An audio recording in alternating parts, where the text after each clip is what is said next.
বাবাকে যদি মুরব্বী বলে, বড় ভাইকে মুরব্বী বললে, চাচা জেঠাকে মুরব্বী বললে এটা শিরিক হবে না। এই কারণে যে ওনারা নিজেরাও জানে বাস্তব লালন পালনকারী আল্লাহ, ইনি হলেন আমার দুনিয়াবি মজাজি লালন পালনকারী। তাহলে আল্লাহ হচ্ছেন হাকিকি, বান্দাকে মুরব্বী বললে এটা মজাজি হবে, হাকিকি হবে না। সেজন্য পীর সাহেবকে মুরব্বী বলা যাবে, ওবই জাহানের মুরব্বী বললে কোনো অসুবিধা হবে না। আশা করি আপনারা বুঝে নিয়েছেন। আরেকজন মোহাম্মদ লিটন, অনুরোধ জানাবো মোহাম্মদ লিটন নামটা যদি পাল্টে ফেলেন সুন্দর হবে। পিতার নাম মনসুর আহমদ, খাদেম পাড়া।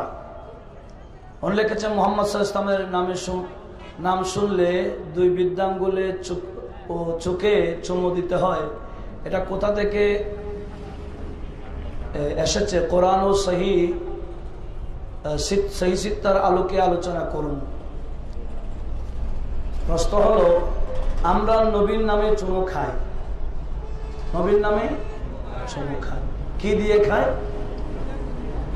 একটা বৃদ্ধাঙ্গুল দিয়ে আর একটা শাহাদাত আঙ্গুল। বৃদ্ধাঙ্গুল দিয়ে চুমু খাওয়া এটা আদম আলাইহিস সালামের সুন্নাত। শাহাদাত আঙ্গুল দিয়ে চুমুকে মালিশ করা, মাসহে করা এটা সিদ্দিক আকবরের সুন্নাত। কোরআনে পাকে সূরা ইয়াসিনের মধ্যে আল্লাহ পাক বলছেন, আল ইয়াউম নাখতিমু আলা আফওয়াহিহিম ওয়া তুকাল্লিমুনা আইদিহিম ওয়া তাশহাদু আরজুলুহুম ওয়া তাশহাদু আরজুলুহুম। ইনাদের পা হাত এগুলো সাক্ষী দিবে, মুখ বন্ধ থাকবে। তাহলে আমি যদি নবীর নামে চুমু খাই, নবীর মহব্বতে আঙ্গুলকে যদি ব্যবহার করি, এই আঙ্গুলও কিয়ামতের ময়দানে সাক্ষী দিবে কিনা? একটু জোরে বলেন, দিবে কিনা? এই আঙ্গুলগুলো ব্যবহার করেছি কার মহব্বতে? একটু বলেন, কার মহব্বতে? তো নবীর মহব্বতে যখন আঙ্গুলগুলো ব্যবহার করলাম, চুমু খাইলাম, অবশ্যই এই আঙ্গুলও কথা বলবে, আমার হাত কথা বলবে। সেদিন কি আমার বিপক্ষে বলবে না পক্ষে বলবে? এটা তো সূরা ইয়াসিনে আছে, নাই?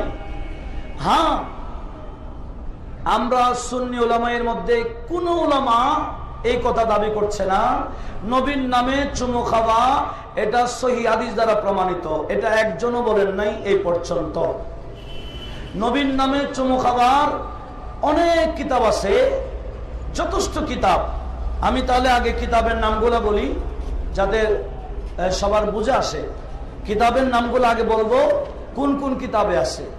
আল্লাহ সবাইকে শুনে বুঝে নেওয়ার তৌফিক দান করুক। একটু জোরে বলুন না আমিন। আমি বলবো, আপনারা গন্তেই যাবেন, পারবেন তো? একটু বলেন না, পারবেন না? আমি এত লম্বা সমাধান দেওয়ার সময় নাই, আমি শর্ট করে বলছি। আমি শুধু কিতাবের নাম বলে যাব। কিতাবের নাম হলো, এক নম্বর সালাতু মাসউদি, আরেকটার নাম তাফসীর রুহুল বায়ান, আত-তারগীব ওয়াত তারহিব, কিতাবুল ফেরদৌস লিমাম আদ-দাইলামি, কানজুল ইবাদ, ফতওয়ায়ে কাহস্তানি, আল ফতওয়া সুফিয়া, হাওয়াশি বাহরুর রাইক লির-রামলি, এভাবে মাকাসিদ হাসনা ইমাম সাখাবী, শরহে নিকায়া, মজমুই বিহারিল আনওয়ার, তারিখুল খামিস, আল খাসাইস আল কুবরা লি জালালউদ্দিন সুয়ুতি, এভাবে রদ্দুল মুখতার আলা দুরুল মুখতার, যেটাকে ফতোয়া শামী বলা হয়, তাফসীরে জালালাইন খাসিয়া। এভাবে একটা দুইটা না, আমাদের আলা হযরত মুনিরুল আইনাইন ফি তাকবিল আবহামাইন স্বতন্ত্র একটা কিতাব লিখেছেন। এভাবে উলামায়ে কেরাম যথেষ্ট কিতাব লিখেছেন নবীর নামে আঙ্গুল দিয়ে, আঙ্গুলে চুমু খেয়ে চোখে মালিশ করার উপর। একটাও সহিহ হাদিস নাই, আমি বলে দিচ্ছি, একটাও সহিহ হাদিস নাই, সব গায়ের সহিহ। কি বললাম? গায়ের সহিহ। মনে রাখবেন, এই কথার মধ্যে সমস্ত উলামায়ে কেরাম ঐক্যমত পোষণ করেছেন, যারা উসুলবিদ, যারা হাদিস নিয়ে চর্চা করেন, যারা কথা করেন, যারা হাদিসের ব্যাপক জ্ঞান রাখেন, হাদিসের ব্যাপারে ধারা বের করেছেন, এই উসুল হাদিসবিদ যারা আছে, এনারা এই কথা ঐক্যমত পোষণ করেছেন, হাদিস যদি সহিহ না হয়, কথা বুঝে নেন, হাদিস যদি সহিও না হয়, আমলের ক্ষেত্রে, ফজিলতের ক্ষেত্রে, মানাকেবের ক্ষেত্রে এই হাদিসগুলো গ্রহণযোগ্য হয়ে যায়। কি বুঝলাম? আমলের ক্ষেত্রে, ফজিলত বয়ান করার ক্ষেত্রে, মানাকেব জীবনী বয়ান করার ক্ষেত্রে আপনার হাদিসে গায়রে সহিকে দলিল হিসেবে পেশ করা যাবে। আহকামাতের ক্ষেত্রে, নামাজ রোজা, বিভিন্ন শরীয়ী মাসাইল যেগুলো আছে, নামাজের মাসআলা, রোজার মাসআলা, হজের মাসআলা, এই যে মাসাইল আহকামাত আছে, এইগুলোর ব্যাপারে আপনার সহিহ হাদিস লাগে। আর নবীর নামে চুমু খাওয়া এটা একটা আমল, এই আমলের জন্য গায়রে সহিহ হাদিসই যথেষ্ট। এ বিষয়ে সমস্ত উসুলবি ঐকমত পোষণ করেছেন। আশা করি আপনারা বুঝে নিয়েছেন। এরপরে প্রশ্ন, এই মোহাম্মদ সাইফুল ইসলাম, পিতার নাম মোহাম্মদ রফিক, খাদেম পাড়া। আমরা জানি নবীর সুপারিশ ব্যতীত কোনো ব্যক্তি জান্নাতে প্রবেশ করতে পারবেন না। আমি জানতে চাই সুপারিশের শর্তগুলো কি কি, অর্থাৎ নবীজির সুপারিশ পেতে হলে কি করতে হবে। মাশাআল্লাহ, ইনারা বলেছেন নবীজির প্রশ্ন জানতে চেয়েছেন, নবীজির শাফাআত ছাড়া জান্নাতে যাওয়া যাবে না। হ্যাঁ, নবীজির শাফাআত ছাড়া আল্লাহর রহমতও পাওয়া যাবে না, আল্লাহর রহমত না পাইলে জান্নাতে যেতে পারবে না। কথাটা একেবারে সহি কথা। হ্যাঁ, এখন বলা হচ্ছে নবীজির সুপারিশ পাওয়ার কি কি কাজ আছে। যেমন নবীর নামে চুমো খাওয়া, এই ক্ষেত্রে আমার নবীর সুপারিশের ওয়াদা দিয়েছে। আমার নবীর মদিনা শরীফে মারা গেলে মহব্বতে নবীর নামে আপনার ওই মহব্বতের মদিনা শরীফ মারা গেল আমার নবী শাফাত করবেন বলে ওয়াদা দিয়েছেন। কোন নবীর আওলাদকে মহব্বত করে মারা গেছেন, আওলাদ রসুলকে মহব্বত করে মারা গেছেন, তাহলে নবীজির শাফাতেরও আমার নবী ওয়াদা দিয়েছেন। এভাবে নবীর সুন্নাত কায়েম করতে গিয়ে মারা গেছেন, আমার নবী তার জন্য শাফাতের ওয়াদা দিয়ে গেছেন। আজানের পরে নবীর জন্য দোয়া করা কি, আল্লাহুম্মা রাব্বা হাযিহি দাওয়াতি তাম্মা, এই দোয়াটা কেউ যদি মহব্বতে পড়ে আমার নবীও তার জন্য শাফাতের ওয়াদা দিয়েছেন। এভাবে বহু আছে। মোটামুটি যেই কাজ করলে নবীজি খুশি হয়ে যায়, এক কথায় যেই কাজ করলে নবীজি খুশি হয়ে যায়। আরেকটা বিষয় আছে, আগামী মাস মাহে রবিউল আউয়াল শরীফ, এই রবিউল আউয়াল শরীফে নবীর আগমনে অনুষ্ঠান করলে সাহাবারা যেভাবে করেছেন, ঘরে ওনারা ঘরে করেছিলেন, সাধ্য যতটুকু ছিল, মোটামুটি নবীর মিলাদকে কেন্দ্র করে অনুষ্ঠান করলে, যেটাকে আমরা মিলাদুন নবীর মাহফিল করি, এই মিলাদুন নবীর মাহফিল করলো আমার নবী শাফাতের ওয়াদা দিয়েছে। মোদ্দা কথা হলো, যে কাজ করলে নবীজি খুশি হয়ে যায়, এইরকম কাজ করলে আমার নবীজি শাফাতের ওয়াদা দিয়েছেন। আশা করি আপনারা বুঝে নিয়েছেন। আরেকজন ভাই মোহাম্মদ পারভেজ, মাদাম বিবির হাট। বাংলাদেশের মধ্যে একটা তরিকা রয়েছে দেওয়ানবাগি নামে, আমি এটা উত্তর দিব না, বস এটা আগে দিয়ে ফেলেছি। দেওয়ানবাগির পীর ফেরকায়ে মুজাসসামার অন্তর্ভুক্ত, এটা মুশরিক, এটা মুমিনও বলা, মুসলমানও বলা যাবে না, মুশরিক, বাস এক কথা। এই মুশরিককে কেউ যদি অনুসরণ করে, ইআনাতুশ শিরক ও শিরক, শিরককে যারা সাহায্য করে তারাও মুশরিক হয়ে যায়। আশা করি আমাদের এলাকার মধ্যে দেওয়ানবাগির কেউ যদি ভক্ত হয়ে থাকেন, তওবা করেন, তওবা করেন, তওবা করেন। আহলে সুন্নাত ওয়াল জামাতের পীরের অভাব নাই, হাক্কানি পীর যথেষ্ট আছে। এখনো সুযোগ আছে, মারা যাওয়ার আগে আগে আপনি ওই ধরনের ভণ্ড থেকে ফিরে আসুন। আল্লাহ সবাইকে কবুল করুন। আরেকজন মোহাম্মদ উসমান গনি, পিতার নাম মুজাম্মেল হক, খাদেম পাড়া। নবী ছিলেন 1,24,000। এ ব্যাপারে কোরআন হাদিসের আলোকে দলিল দিলে আপনার নিকট কৃতজ্ঞ হব। 1,24,000 নবী, এটার উপর আপনার ঐকমত পোষণ নয়, এটা জমহুরের কথা, অধিকাংশ উলামায়ে কেরামের কথা। এ বিষয়ে আপনার হাদিসে পাকও যথেষ্ট আছে যে 1,24,000 আছে, 3,36,000 আছে, কমে বেশ। তাফসীরের মধ্যে আপনি তিলকার রাসূল ফাদ্দালনা বাদহুম আলা বাদ, এই আয়াতের তাফসীর ব্যাখ্যা করলে ওই সমস্ত হাদিসগুলো ওখানে পাওয়া যায়। বিভিন্ন আমার নবীজি নির্দিষ্ট করে 1,24,000 বলেন নাই, এরকম 1,24,000 কথা আছে, 3,36,000 কথা আছে। তবে 1,24,000 কথাটা, এটা অধিকাংশ উলামায়ে কেরাম এটাকে বয়ান দিয়েছে। রাজাউল হক হারুন, আমিন ড্রাইভারের ছেলে, জাহানারাবাদ।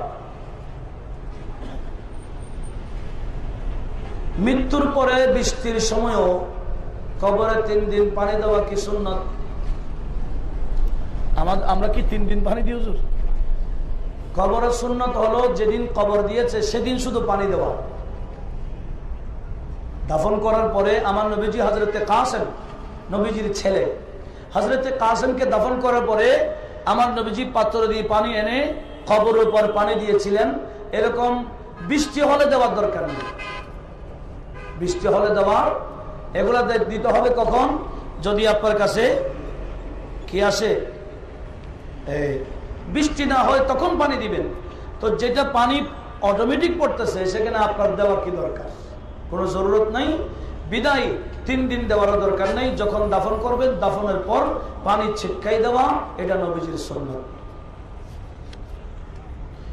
মোহাম্মদ পারভেজ, চেয়ারম্যান ঘাটার পূর্ব পার্শ্বে, কোন ব্যক্তি স্বইচ্ছায় আত্মহত্যা করলে জানাজা পড়া যাবে কিনা? আত্মহত্যা করলে তার জানাজা অবশ্যই পড়তে হবে। আমাদের দেশে একটা প্রচলন আছে, জানাজা আত্মহত্যা করলে তার জানাজা পড়ে না, তাকে কাঁধের নিচে এরকম নিয়ে যায়। এগুলা সম্পূর্ণ ভিত্তিহীন। আত্মহত্যা করলে কবিরা গুনাহ। নামাজ না পড়লে এটা কি? আত্মহত্যার চেয়ে বড় গুনাহ হলো 5 ওয়াক্ত নামাজ না পড়া, জিনা করা। হ্যাঁ, এগুলো কবিরা গুনাহ।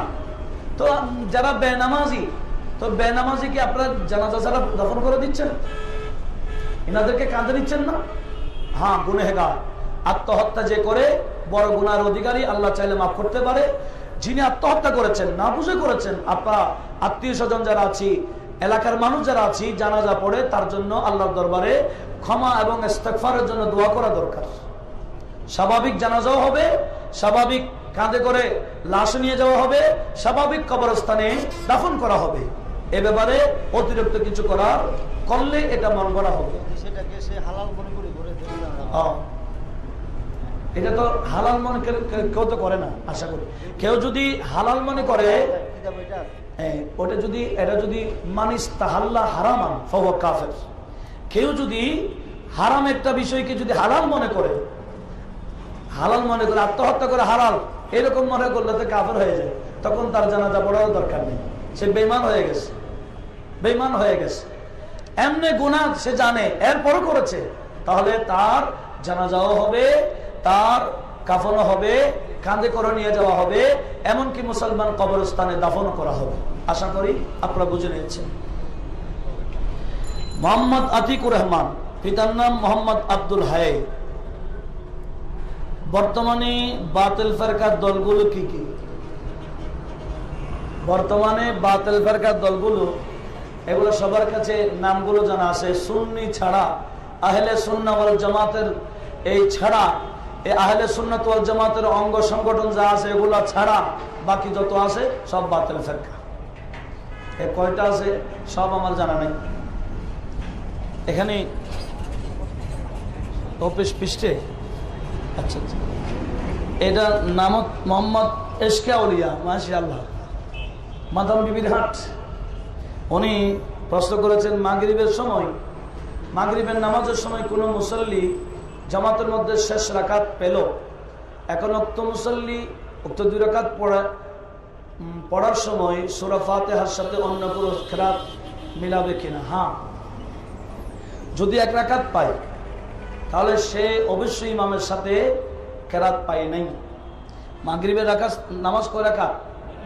তো 3য় রাকাতে কেউ যদি যায়, উনি কি ইমাম সাহেবের সাথে কেরাত পেয়েছে? কেরাত পায় নাই। সে কারণে ওনার বাকি 2 রাকাতের মধ্যে জম্মে সূরা মিলাইতে হবে, যেটা সূরা ফাতিহার সাথে অন্য আরেকটা কোনো আয়াত বা সূরা মিলাইতে হবে। আশা করি বুঝে নিয়েছে। মোহাম্মদ উসমান গনি, পিতার নাম নূর মোহাম্মদ মীর সরাই। উনি লিখেছেন, আমি দুবা হতে কি লিখি, দুবাইতে 5 বছর ওইখানে নামাজের পরে মোনাজাত করে না। আচ্ছা, জুমার আমাদের সময় কথা মোনাজাত করে না, করা হয়? জুমার খুতবার সময় মোনাজাত করা হয়। আচ্ছা আচ্ছা, নামাজের পরে করে না। লেখাটা একটু অস্পষ্ট টাইপের। হ্যাঁ, দেখেন এখানে ওনারা দলিল দেখতেছেন দুবাই 5 বছর ছিলেন, নামাজের পরে মোনাজাত করেন নাই। দুবাই বলেন, এমারাত বলেন, গোটা আবুধাবি এমারাত যেটা আছে, আরব মামালাক বলেন, সৌদি আরব বলেন, এটা আরব স্থানে হয় না, আমাদের এখানে হয়। এটা আমাদের দলিল না। আমাদের দলিল কোরআন, সুন্নাহ, ইজমা, কিয়াস। কয়টা? অমুক জায়গায় হয় না, আমাদের এখানে হয়। ওখানে দেখি নাই, আমাদের এখানে দেখি। তাহলে ওখানে হলে আমরা করব, ওখানে না হলে আমরা করব না, এটা আমাদের দলিল না। আমাদের দলিল হবে কোরআনে আছে কিনা, আমাদের দলিল হবে সুন্নায় আছে কিনা। কোরআন সুন্নাহ তো না পাইলে ইজমাই উম্মত আছে কিনা, ইজমাই উম্মত না পাইলে তখন আমরা কিয়াসের দিকে যাব। এই 4টা হলো আমাদের শরীয়তের দলিল। এবার আসুন নামাজের পর মোনাজাত, এটা কোরআনেও আছে, এটা হাদিসে অধিক যথেষ্ট হাদিসের মধ্যে আছে। আমার আল্লাহ বলেন ফাইদা ফারাগতা ফানসাব ওয়া ইলা রাব্বিকা ফারগাব। রাসূলকে বলে আমাদেরকে তালিম দিয়েছেন, রাসূল আপনি নামাজ থেকে অবসর নিলে, ওয়াইদা ফারাগতা আনিস সালাহ, আপনি যখন নামাজ থেকে অবসর হবেন, ফানসাব, ফানসাব মানে হাত উঠালেন। নসব বলা হয় খাড়া করে দেওয়া, এরকম খাড়া করে দেওয়ার নাম নসব। ফানসাব মানে আপনি হাত এরকম সোজা করে আমি আল্লাহর কাছে চান। একটু জোরে বলুন না সুবহানাল্লাহ। তাহলে কোরআনও আছে, হাদিসে পাকে যথেষ্ট আছে। এমনকি তিরমিজি শরীফের হাদিস 86 কিতাব, মেশকাত কয়েক জায়গায় আসছে, 109 পৃষ্ঠা তো হাদিস খান আসছে। হযরতে আবু উমামা আল বাহিলি রাদিয়াল্লাহু তাআলা, নবীজির বিখ্যাত সাহাবী, উনি হাদিস বর্ণনা করছেন। সাহাবারা জিজ্ঞেস করলেন আইয়ুদ দুআ আসমা ইয়া রাসূলুল্লাহ, হুজুর কোন দোয়াটা আল্লাহর কাছে বেশি কবুল হয়ে যায়? আমার নবীজি বলেছেন 2 ধরনের দোয়া আল্লাহর দরবারে কবুল বেশি হয়ে যায়। একটা হলো প্রতি ফরজ নামাজের পর দোয়া, আর একটা হলো ফি জওফিল লাইলিল আখির, রাতের শেষ ভাগের দোয়া। এই 2 দোয়া আমার আল্লাহ বেশি কবুল করে নেন। তো ফরজ নামাজের পরে আমরা দোয়া করি, কেউ যদি না করে এটা আমাদের দলিল না। আমাদের দলিল নিতে হবে কোরআন এবং সুন্নাহ থেকে। কোরআন এবং সুন্নায় যখন দলিল আছে অবশ্যই আমরা আমল করে যাব। যারা বুঝে না আল্লাহ সবাইকে হেদায়েত দান করুক। একটু বলুন না আমিন। মোহাম্মদ আবুল কালাম আজাদ, সিরাজুল হক পিতার নাম, ঠিকানা হচ্ছে emergency medicine point, emergency medicine পয়েন্টে। উনি বলছেন আমরা যারা মুসলমান নবীর সুন্নাত হিসেবে দাড়ি রাখি, তারা সেলুনের দোকানে গিয়ে দাড়ি কাটে। যারা সেলুনের দোকানে গিয়ে দাড়ি কাটে তা আবার মানুষের পায়ে তলে পড়ে, এটা কতটুকু সঠিক? সঠিক খুঁজতে হবে, এটা সম্পূর্ণ ভুল। কারণ দাড়ি রাখতে হবে নবীর সুন্নাত হিসেবে। বর্তমান ইয়ং জেনারেশনের কিছু ভাইদেরকে দেখা যায়, যুবক ভাইদেরকে দেখা যায়, এরা দাড়ি রাখে, ফ্যাশন করে, আবার কিছুদিন পর ফেলে দেয়। বা এদিকে রাখে, এদিকে রাখে না, বা এদিকে রাখে, এদিকে রাখে না। কেন? ওরা নায়ককে যেরকম দেখে সেভাবেই অনুসরণ করতে হবে তাদের। তো এটা নায়কের অনুসারী, কিন্তু দাড়ি রাখতে হবে নবীজির সুন্নতকে অনুসরণ করতে গিয়ে। আমার নবীজি দাড়িকে লম্বা করতে বলেছেন, মোচকে ছোট করতে বলেছেন। দাড়ি রাখে এটা আমার নবীর সুন্নাত। আর নবীর সুন্নাত হিসেবে যদি রাখে অবশ্যই আমার নবী ওই বান্দার জন্য শাফাত করবে। দাড়ি কাটলে এটাকে মুগলেনে ফাসেক বলা হয়। ফাসেকে মুগলেন কতগুলো আছে ফাসেক, এদের ফিসকে ফুজুরি দেখা যায় না, গোপন গুনাহ করে। আর দাড়ি কাটা এমন গুনাহ যেটা ওপেন গুনাহ, এটাকে ফাসেকে মুলআন বলা হয়। যারা ফাসেকে মুগলেন, এই মুগলেন বান্দাদের তওবাও নাকি সবার সামনে না করলে কবুল হবে না। তওবাও সবার সামনে করতে হবে। যারা সবার সামনে গুনাহ করে এদের তওবাও সবার সামনে করতে হবে। যারা গোপনে গুনাহ করে এদেরকে গোপনে তওবা করলেও আমার আল্লাহ কবুল করে দেবে।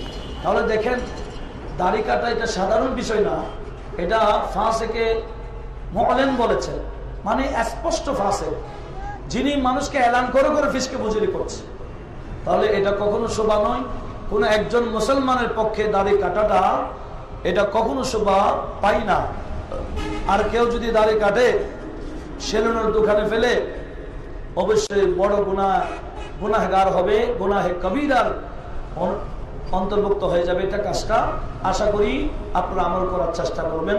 আল্লাহ সবাইকে আমল করার তৌফিক দিক, আমিন বলেন। আরেকজন ভাই মোহাম্মদ ইয়ারউদ্দিন সাইমন, মাদাম বিবি এলাকা। আমাদের সমাজে কিছু লোক আছে যারা কোনো ব্যক্তি দোষ করলে ওই ব্যক্তির পীর বা দরবার ধরে খারাপ কথা বলে। এটা কি ঠিক? এটা করলে কি কিরকম গুনাহ হয় ভালোভাবে বুঝিয়ে বলবেন। আমি কিছুক্ষণ আগে বলেছি, পীর যদি হাক্কানি হয়, হাক্কানি আলেম হয়, এরকম হাক্কানি আলেমকে গালি দিলে ঈমান চলে যাবে। ইহানাতুল উলামাই কুফরুন। তার কোনো বিবাহিত বান্দা বললে তার স্ত্রী তালাক হয়ে যাবে। শুনুন, মুরিদ কোন কাজ করলে, খারাপ কাজ করলে, এই মুরিদের কাজ দেখে কখনো পীরকে মন্দ বলা যাবে না। এরকম বললে কিন্তু ঈমান সহ চলে যাওয়ার আশঙ্কা আছে। সেজন্য এই কাজ থেকে আমাদেরকে বিরত থাকতে হবে।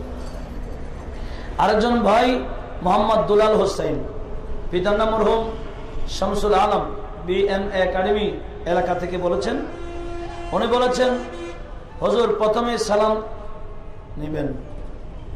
নেবেন একজন আলাইহি না কি বলবো হুজুর, এখন খেতাব যখন দিছে আলাইকা ও আলাইহিস সালাম বা আলাইকাস সালামের উত্তর দিলাম। এবার আসুন, একজন ব্যক্তির কাছে কতটুকু সম্পদ থাকলে যাকাত দেওয়া ফরজ? এটা তো আসলে এটা জানাও ফরজ, এই মশালাটা জানাও কি ফরজে আইন। কতটুকু সম্পদ থাকলে যাকাত দিতে হবে? 52 তোলা চাঁদি। কি বললাম? 52 তোলা চাঁদি এবং অথবা তত পরিমাণ সম্পদ যদি জমা থাকে ওই বান্দার উপর যাকাত ফরজ হয়ে যায়। এবার আপনারা জানতে পেরে 52 তোলা চাঁদির দাম কত হবে? 60,000। আমার হুজুর বলতেছেন 60,000 টাকা। তাহলে 60,000 টাকা যদি কারো কাছে জমা থাকে ব্যাংকে, এই টাকার উপর 1 বছর যদি অতিক্রম হয়ে যায় তখন ওই বান্দার উপর যাকাত ফরজ হয়ে যাবে। 40 ভাগের 1 ভাগ তাকে যাকাত আলাদা করে ফেলতে হবে।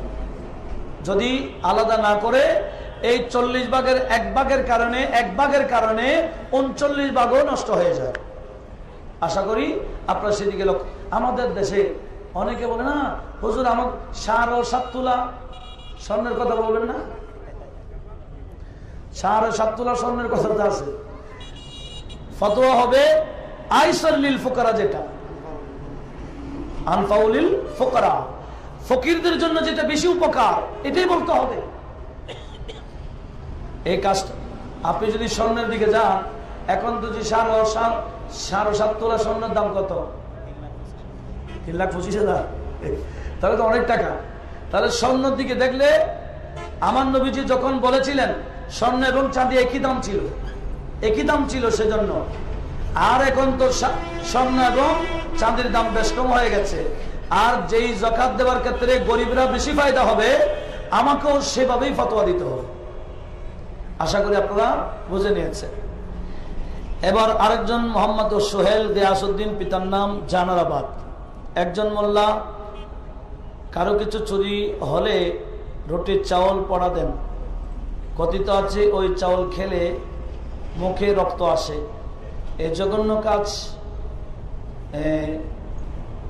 জায়েজ আছে কিনা? মানে কি পড়া দেয়? চাউল পড়া, রুটি পড়া দেয়, খাইলে কি হয়ে যায়? হ্যাঁ, তো চোর নির্দিষ্ট করার জন্য যদি করা হয়, আর এগুলোর তো রক্ত যাত্রার বের হবে না, চুরের থেকে বের হবে। আর যিনি খান না ওনার তার রক্ত বের হবে না, তাহলে তো সমস্যা নাই। চোরকে নির্দিষ্ট করতে হলে এটা যদি করতে হয় চোরের মুখ দিয়ে রক্ত আসলে অসুবিধা নেই, চোর নির্দিষ্ট করতে হবে। এর যদি কিছু দেয়, হ্যাঁ এখানে কথা আছে, যেগুলো পরে সেগুলো হালাল না হারাম আগে দেখতে হবে। কিছু আছে কুফরি কালাম, কিছুরা ফুক দেয় কোরআন পড়ে দেয়, আবার কিছুরা ফুক দেয় কুফরি কালাম পড়ে ফুক দেয়।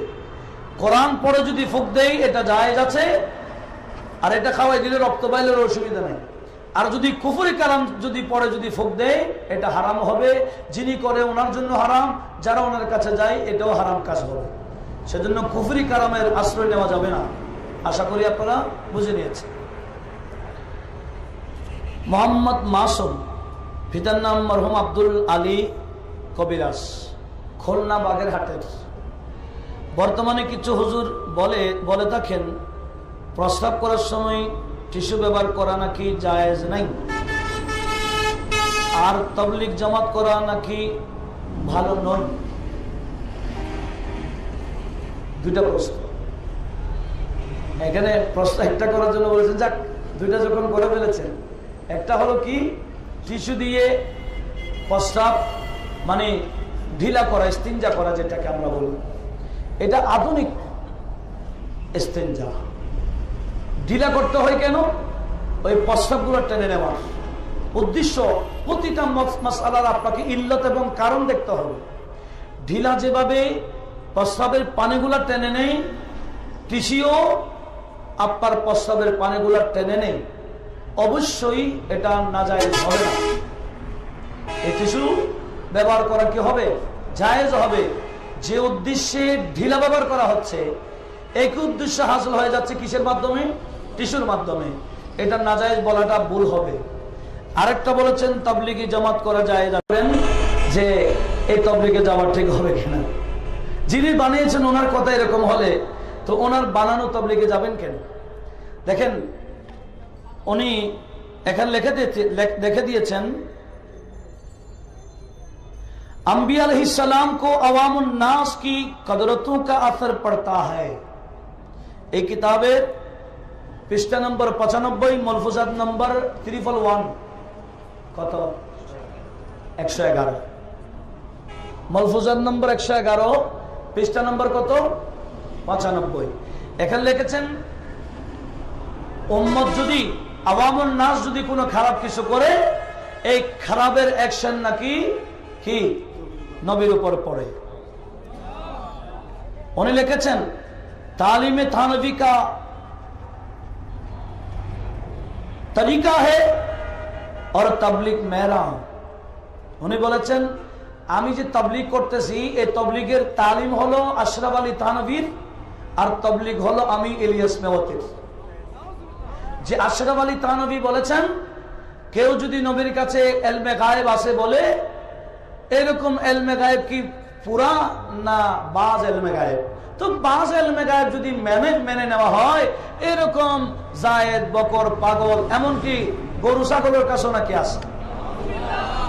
হাফজুল ইমান পৃষ্ঠা নম্বর 11, আশরাফ আলী থানভী সাহেব লিখেছে নবীর কাছে ইলমে গায়েব ওই রকম আছে যেরকম পাগল গরু ছাগলের কাছেও আছে। তাহলে উনি বলেছেন আমার তাবলীগ তালিম থানভীর। কোথায় বলেছেন? পৃষ্ঠা নম্বর, এই কিতাবের পৃষ্ঠা নম্বর 62, তার মলফুজাত নম্বর আপনার 56 নম্বর বাণী মলফুজাত পৃষ্ঠা নম্বর হচ্ছে 62। সেখানে লিখেছে কি তালিম থানভী কা হ্যায় তাবলীগ মেরা হ্যায়। তাহলে থানভীর তালিম যদি হয় তাহলে বেঈমান করার তালিম, ঠিক না বে ঠিক?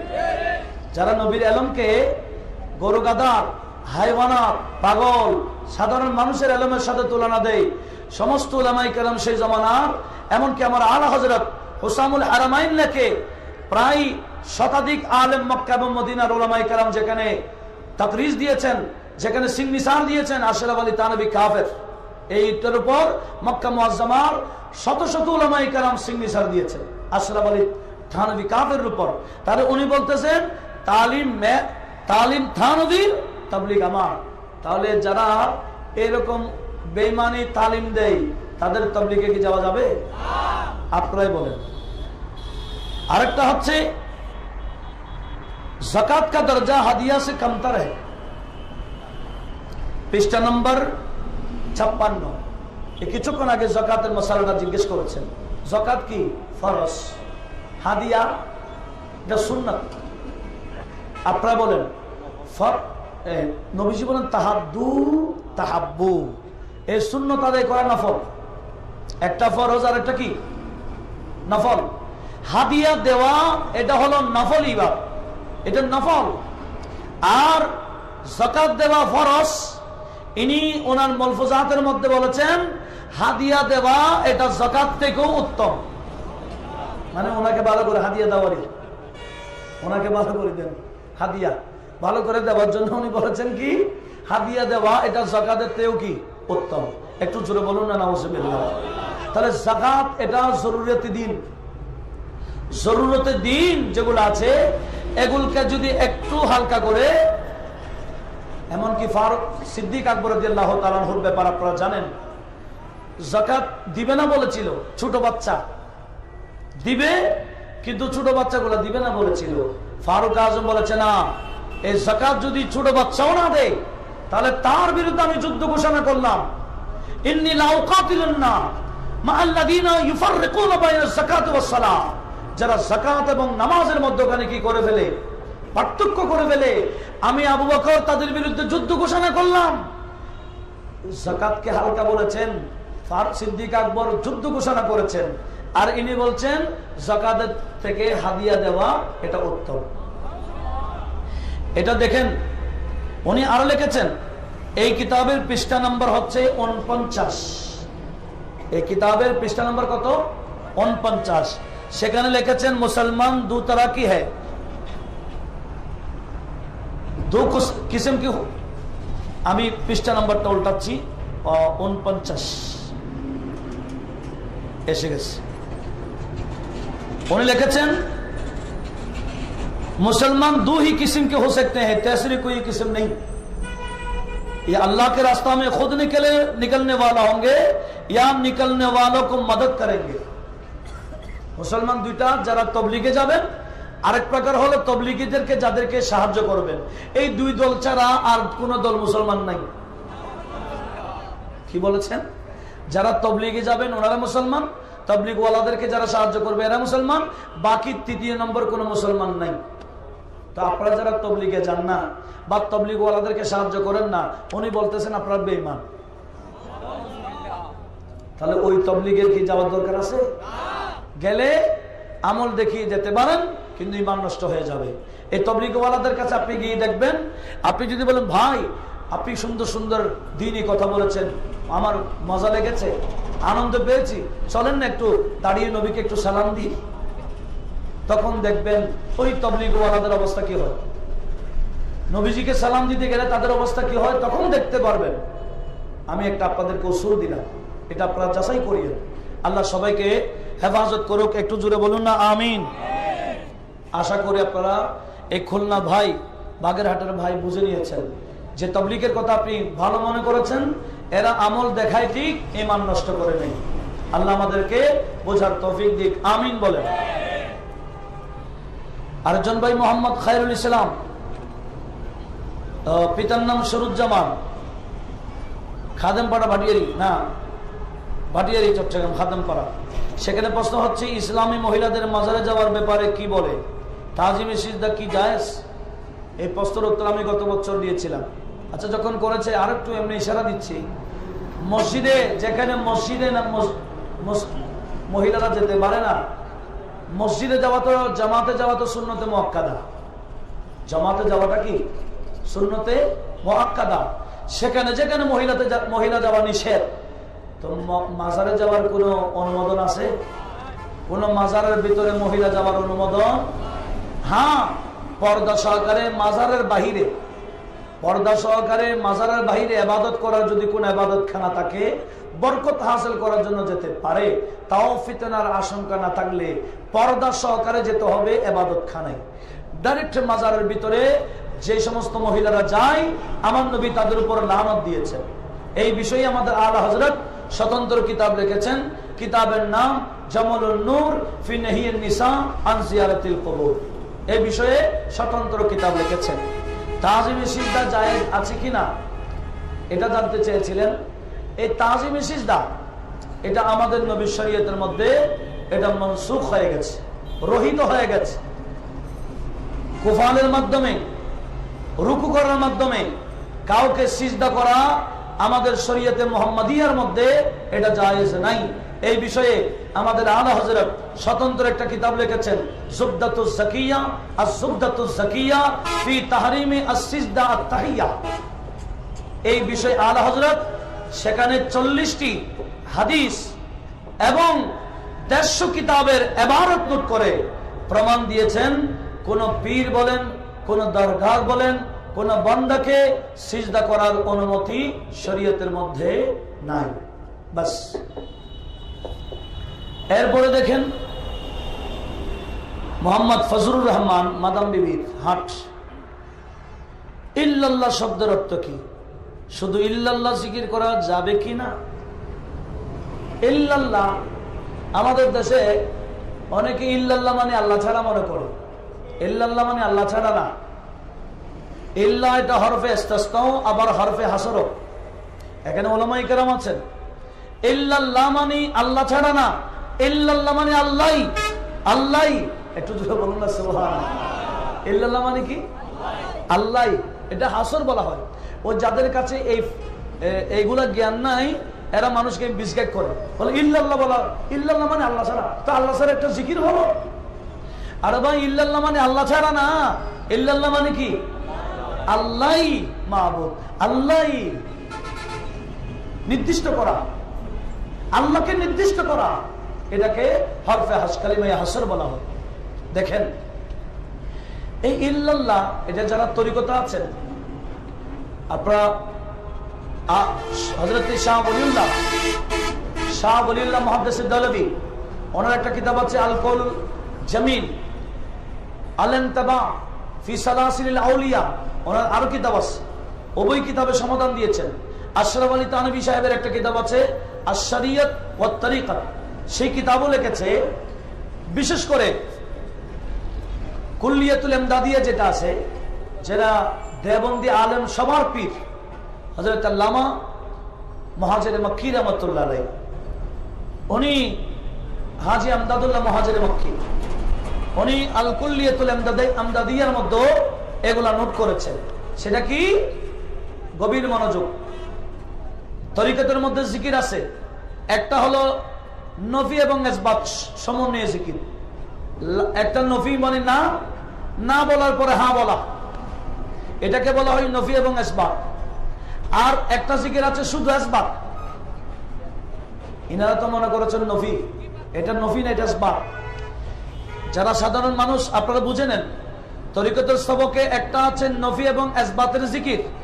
লা ইলাহা ইল্লাল্লাহ নফি, লা ইলাহা এটা নফি, ইল্লাল্লাহ এটা ইসবাত। লা ইলাহা নফি, ইল্লাল্লাহ ইসবাত। তাহলে লা ইলাহা মানে মাবুদ নাই, ইল্লাল্লাহ মানে হ্যাঁ আল্লাহ আছে। কয়টা হলো? একটা নফি এবং ইসবাত। আর একটা হলো শুধু ইসবাত, এটা হলো ইল্লাল্লাহ। ইল্লাল্লাহ এটা হলো ইসবাতের মাধ্যমে জিকির করা, অর্থাৎ আল্লাহই মাবুদ, আল্লাহই মাবুদ। একটু জোরে বলি সুবহানাল্লাহ। এগুলা আগে বাড়াবাড়ি হয় নাই, অথচ এটার উপর উলামায়ে কেরাম আল্লাহর বান্দারা জিকির করতে করতে ওলি হয়ে গেছে। এটার উপর জিকির করতে করতে কি হয়ে গেছে? ইদানিং কিছু বান্দারা এটা নিয়ে মিসগাইড করছে বান্দাদেরকে। আপনারা মিসগাইড হতে যাবেন না ইনশাআল্লাহ। ওলি আল্লাহরা যে পথে চলেছেন, আমার আল্লাহ বলেন ওয়াত্তাবি সাবিলা মান আনাবা ইলাইয়া, যারা যে কাজ করে করে আমি আল্লাহ পর্যন্ত পৌঁছে গেছে, তোমরাও সে কাজ করে আসো। ইল্লাল্লাহ ওলি আল্লাহদের জিকির, আপনারা জিকির এগুলা করে করে আল্লাহ পর্যন্ত পৌঁছার চেষ্টা করুন। আল্লাহ সবাইকে কবুল করুন। আশা করি আপনারা বুঝে নিয়েছেন। মোহাম্মদ নিসারউদ্দিন, পিতার নাম মোহাম্মদ ইদ্রিস, বারবকুণ্ড। যারা ইলমে গায়েবের অস্বীকার করে তারা দলিল হিসেবে কোরআন শরীফের সূরা আরাফের 188 নম্বর আয়াতটা পেশ করে। আয়াতটা হলো কুল লা আমলিকু লিনাফসি নাফআন ওয়ালা দাররা ইল্লা মা শা আল্লাহ ওয়ালাউ কুনতু আলামুল গায়বা লাস্তাকসারতু মিনাল খায়র, সূরা আরাফ 188 নম্বর আয়াত। এটা থেকে যারা নবীজির ইলমে গায়েবকে, নবীজির কাছে ইলমে গায়েব নাই বলার দলিল দেয়, এখানে মনে করবেন যেখানে কুল আছে, কোরআন শরীফে যেখানে কুল কুল কুল আছে, অধিকাংশ কুলটা আমার নবীকে আল্লাহ বলার জন্য বলে। কাকে বলার জন্য বলে? কাফেরদেরকে। আমার নবীকে বারবার ডিস্টার্ব করে কাফেররা। আপনি যদি নবী হয়, দেখি আমার বাবা কখন মারা যাবে বলেন, কারণ আপনার কাছে গায়েব আছে। দেখি কিয়ামতের ময়দানে আমার অবস্থা কি হবে বলেন, আমি মারা যাওয়ার পর আমার কি হবে, কি এক একজন এক এক প্রশ্ন করা শুরু করছে। তো এখন আমার আল্লাহ আমার নবীকে বলছেন কুল, হে রাসূল আপনি কি তাদের প্রশ্ন বন্ধ করতে হবে, এরা যাতে প্রশ্ন আর বেশি বেশি না করে একটা কথা বলে দেন। কুল, আপনি বলে দিন যে লা আমলিকু লিনাফসি নাফা ওয়ালা দাররা, আমি আমার নফসের কোন লাভ ক্ষতি করতে পারি না নিজে সত্তাগতভাবে।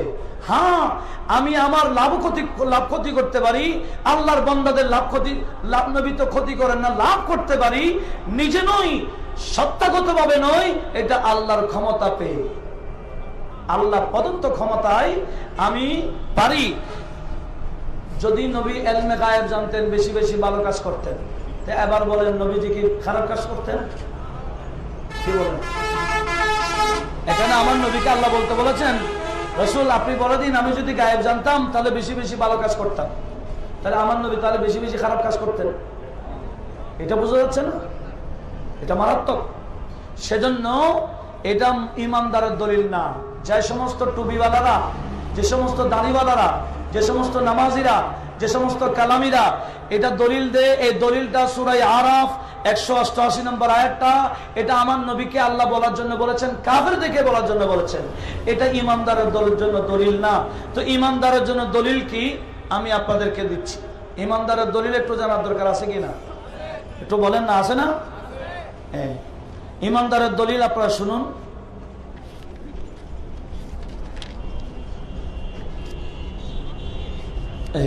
আমি আপনাদেরকে বলে দিচ্ছি, সূরা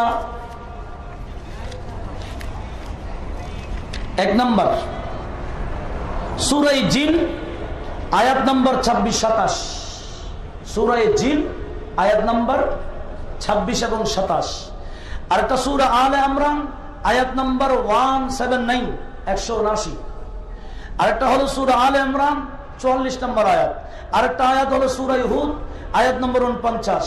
আর সূরা তাকবীর আয়াত নম্বর 24, সূরা আলে ইমরান আয়াত নম্বর 49, সূরা আনআম আয়াত নম্বর 59, সূরা লুকমান আয়াত নম্বর 34। আমি শুধু সূরা নিসা আয়াত নম্বর 113, সূরা নাহল আয়াত নম্বর 89। এই যে আয়াত আমি দলিল দিলাম, এই সমস্ত আয়াতে আল্লাহ ক্লিয়ার করে বলেছেন আলেমুল গায়েব আমি আল্লাহ, আর যাকে ইচ্ছা আমি আল্লাহ ওই গায়েবের ইলম দিয়ে থাকি। কে বলেছেন?